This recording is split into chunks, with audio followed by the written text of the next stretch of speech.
શું થાય છે? હા થઈ જાય છે કોઈ કોઈ વાર. આ ઓફિસમાં જે સેટિંગ બરાબર થયું નથી ને હજી એટલે બધું મૂવ કર્યું હોય એમાં થોડું બેક ખેંચે એટલે બધું ભેગું થઈ ગયું હતું. એ બાને થોડી બ્રેક મળી જાય. કાલે આખો દિવસ ટીવી જોવા મળ્યું છોકરાઓ વગર એટલે સારી વસ્તુ છે બેક પેન. ના ના એમને મજા એમાં કશું થઈ ના શકે. આરામ લેવાનો બીજું શું.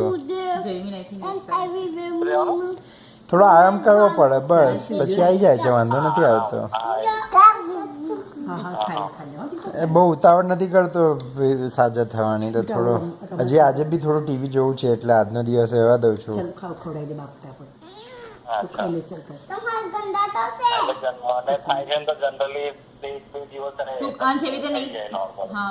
એટલે મારે બી લાસ્ટ ટાઈમ થયું હતું ને તો એવું જ કહ્યું હતું કે વર્ક ફ્રોમ હોમ કરી દીધું તો થઈ ગયું 2 દિવસ થોડો આરામ કરી લીધો તો મટી જાય છે. પણ આ વખતે હવે નવી જોબમાં રજા લેવા એવું નહોતું એટલે પછી ખેંચાયા કર્યું ફાઇનલી. એટલે સોમવાર મંગળવારનું ચાલુ થયું હતું આખું વીક પ્રોપર જવું પડ્યું ઓફિસ ને બેસવું પડ્યું ઊભા રહેવું પડ્યું એટલે હવે હોપફુલી થઈ ગયું છે.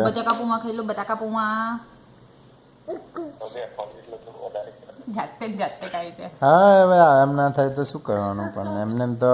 અને પેઇન કિલર લેવાનું મને ગમતું નથી. કંઈ ફાયદો થતો નથી પેઇન કિલરનો. ટેમ્પરરીલી ફાયદો થાય ને પછી પાછું આવે. નથી આવતું બેટા તારાથી મમ્મા.